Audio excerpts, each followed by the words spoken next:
Okay, everybody. Next step is choosing out the shape or design of which you want to carve out to pour some silver into this wood herd. Now, there's a few different ways you can do it. If you are an amazing artist, unlike me, then you can just draw it on doodle doodle. You're good. If you are like me and your artistical drawing talent could use some improvement, you can always print off a design, or you can use some like see-through paper to copy something. And then I use this right here. It's called graphite paper. There's also carbon paper, transfer paper, whatever type of paper it is you want to use to transfer said image onto the wood. Okay? Now, you're going to want to put the dark side down. See on how there's a shiny black side? You want that down facing the wood or the surface on which you want to have the image transferred to. So, yeah. I've already put this stuff on here. The best way I've found to transfer it is you got to tape the graphite paper down, the dark side down, and then grab another piece of tape.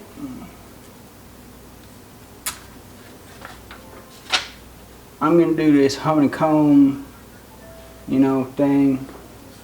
I think it might look kind of cool in silver form, but anywho, then you put it over that, and what you want to do is tape it down so that the image doesn't be moving around on you while you're tracing out the lines. Otherwise it'd get all ski-wompushy and look kind of stupid.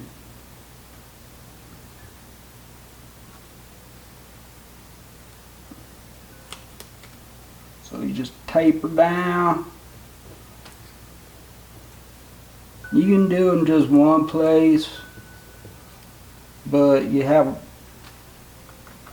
runs the risk of it still moving around a bit. You see, you can like squish it up or whatever. With the honeycomb, it doesn't really matter because of the pattern. It wouldn't matter too much if it were to be a little bit off, but we ain't gonna do that. We do things the right way, which is my way around here. Okay? So I'm gonna take it, make sure it's flat gently, because I don't want to, have a bunch of black being transferred onto my wood. It sounded wrong. I don't care. Now that we have the graphite paper down and we have our image taped down over that, we can you could take a nail if it's like a little bit like if you smoothed off the tip. This one's a little sharp. You can just use a pen. A ballpoint pen works really great. Then you can see where you've already traced out on the image, or you can use like a stylus or even a piece of wood. Anything will work. You just got to put some pressure down on it. I myself, today, I feel like using my fancy one. Go whoop, and it's a pen. So I'll try and do this here so you can see it. But you just go whoop. And on this one, we're going to be using a Dremel tool to carve out these bits. And when you're using a Dremel tool, you want to make sure your lines are somewhat thick, because then it will be much more forgiving to you as the carving person. I'll just go ahead and speed this shit up.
Okay.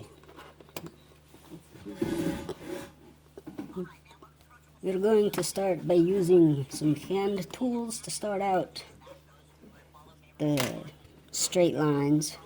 Makes it easier to cut out the shape. I'm going to do what's called a knife line. Basically, I'm going to use a straight edge so I can get a perfect cut and just basically slice through the wood fibers. Right. So I'm going to go along this line and all the straight stuff just to start out. So here we go.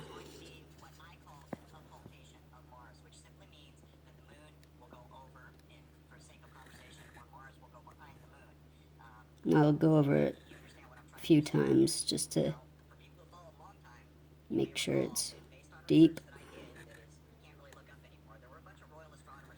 And I don't want to press too hard, or else I'll probably mess up. And you got to make sure that you have a really sharp knife and keep it sharp. A lot of people use just razor blades that are disposable. They work great, but you got to keep buying new ones to keep it sharp, and they dull fast. And yeah, so I prefer this. I can just use the strop to resharpen it.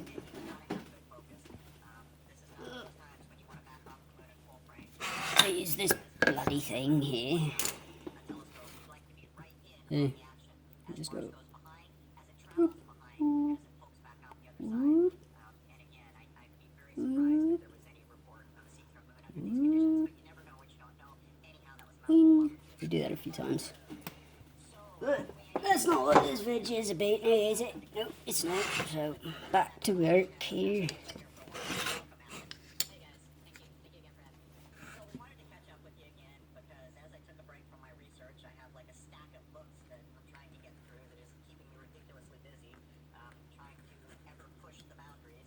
This knife is called a Japanese kiridashi or something like that. It's basically a piece of steel with some brass wrapped around it. And it has a chisel cut, so it's just flat on one side. So it only has, yeah, so it's a right-handed knife made for woodworking.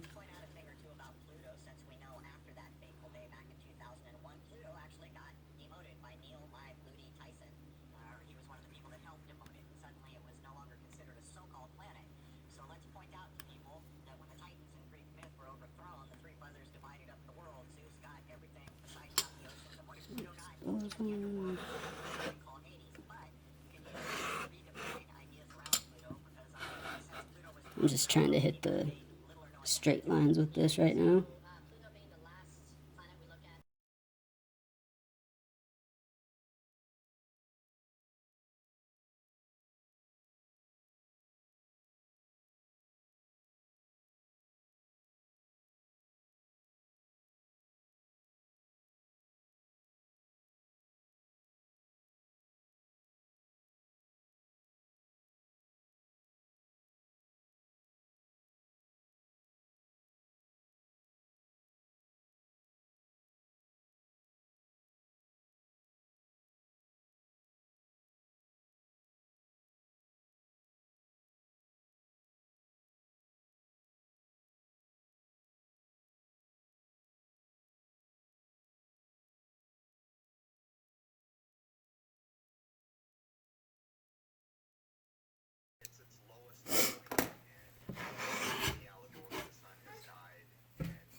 I'm going to use this and this.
Okay, everybody, moving on. As you can see, I have a couple of other pieces that I've drawn on here that while I'm working on this, it's just a little trick. See how you can kind of see how it's already starting to smear. But one way to help prevent that, because this is just pencil and graphite pencil basically. So all I'm going to do is take this hairspray. Lord knows it ain't mine. It might be from a long time ago. Anyway, oh, and did you see? I almost caught the corona. See this right here? That is from a geriatric bat that tried to bit me. It was a vampire bat, but he was very geriatric, and so all he could do was just gum the shit out of my finger. See? So it's just like a couple of blood blisters. Whew. It was a close call. I could have had the Corona beer in my finger. That would be bad. Anyway, what we're gonna do here is just spray these two. I don't really want to spray this because I already got the outline cut out and whatnot. So we're just gonna just lightly dust it.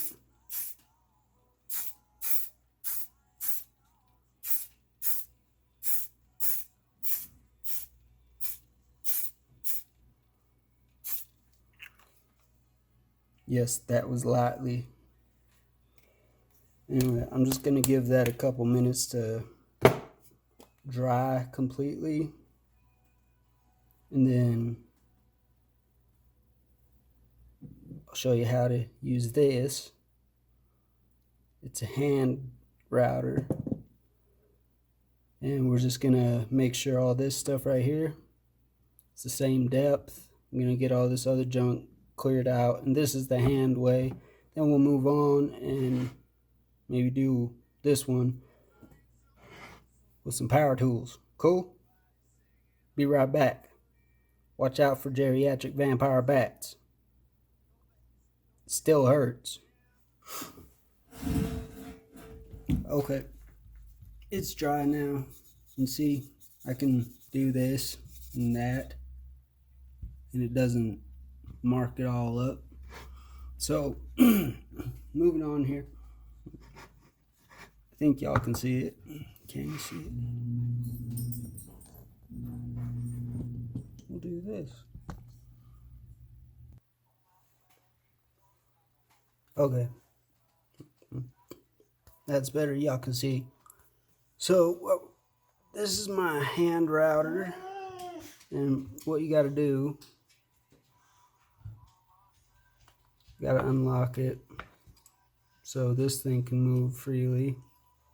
Can you see? This is the depth.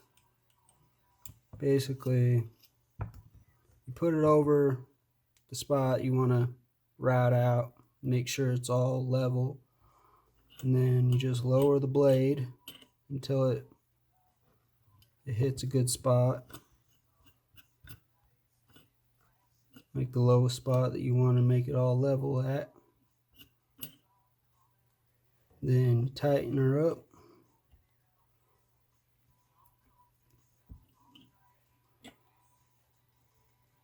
And that should be good. And you want to have it clamped down, the wood piece, which I should do right now. Let me grab one of my clamps. Where'd they go? And we're just gonna clamp it down.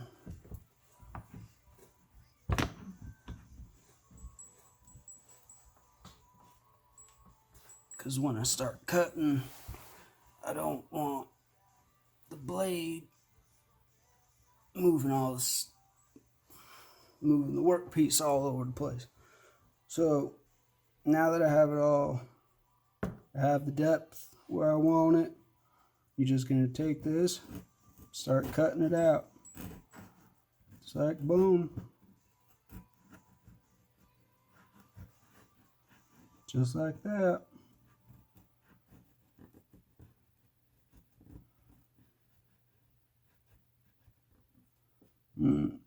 Maybe it, in some of these sharper corners, it's going to be pretty much impossible to get in there with the router. So you just take a small chisel, something kind of like this, but not this one because it's my granddad's old one that needs to be restored. I have another one that I'll be using, gotta grab it. But, and you see how over here, it's a little bit deeper than over here. So I should have started out with this area, since it's the lowest. Yeah, I think that's the lowest part.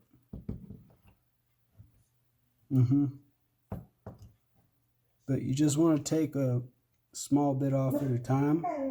You don't want to take too big of a chunk off. Otherwise, it's just going to start ripping up the wood and you'll lose your nice border outline. I don't know what my dog's going on about. He's been dickhead. He got issues. Wonder where they got it from.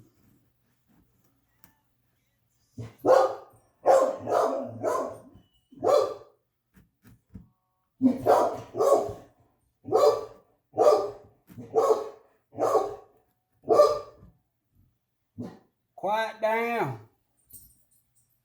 Thank you.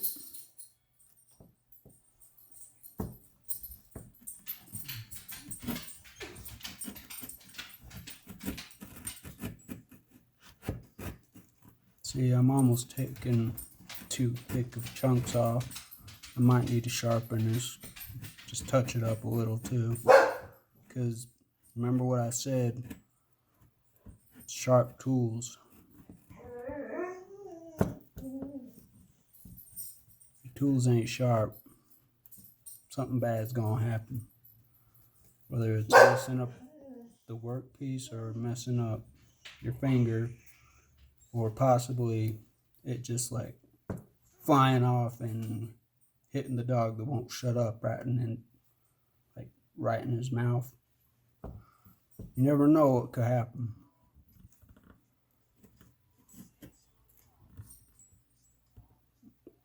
He understands.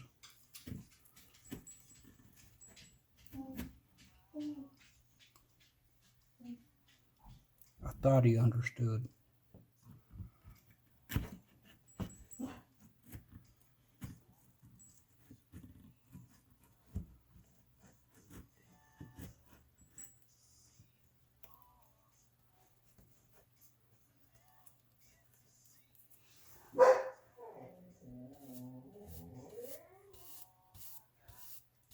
Doesn't he sound like a whiny little female dog?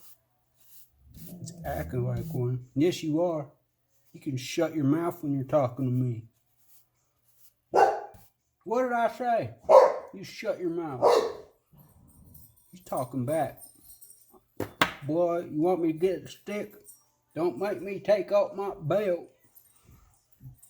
My pants would fall down. Then you freak out like a mug.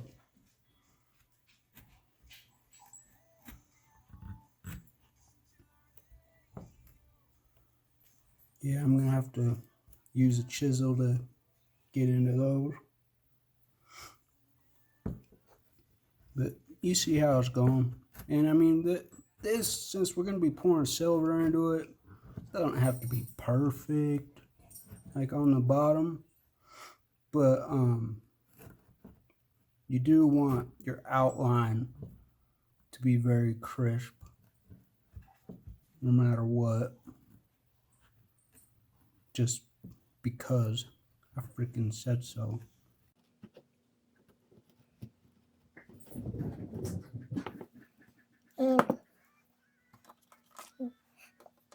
help a little.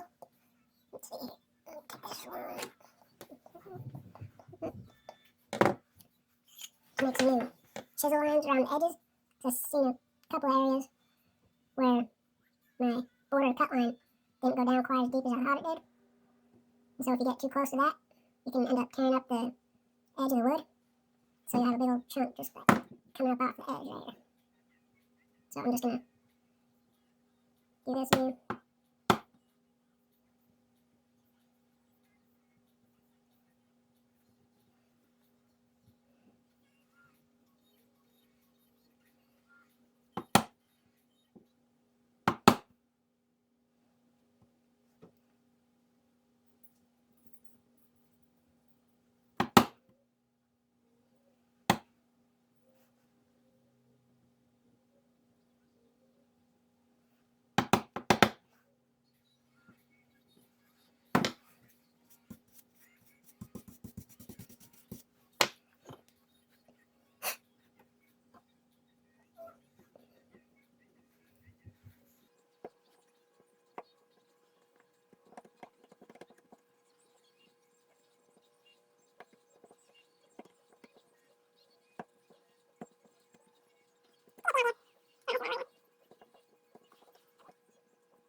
And since this is such a big piece, I don't want to go too deep. Well, I want to, but I don't think I have enough silver to melt down. And also I ordered a little crucible. I thought I was ordering a bigger one, but what came in was just this itty bitty tiny little thing. I'll go get it and show it to y'all.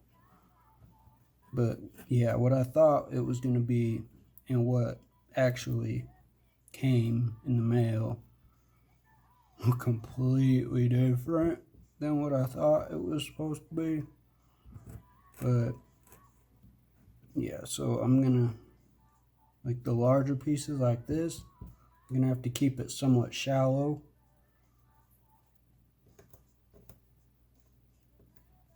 So I don't use up all my silver on one piece. But on smaller ones, such as like one of these things, like maybe on this maple leaf, or on my little mini gummy bear or a star, then I might go a little bit deeper. And on this, I don't know, I'm gonna have to try and calculate how much silver I'm gonna, like the weight in silver I'm gonna be using, using the density and the surface area, whatever. See how much silver I'm gonna need to pour all that. But you get it, right? Y'all are smarter than me.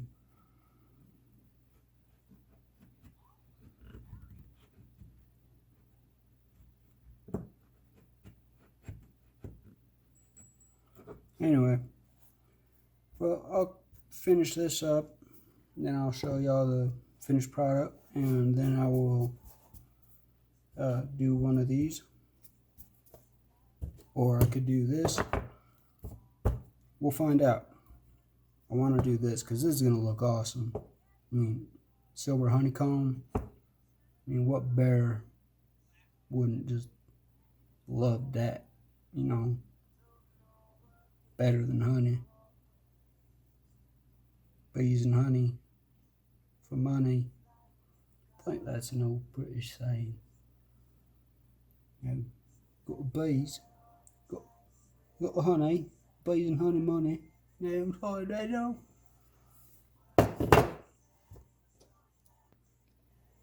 Anyway, I'll be back.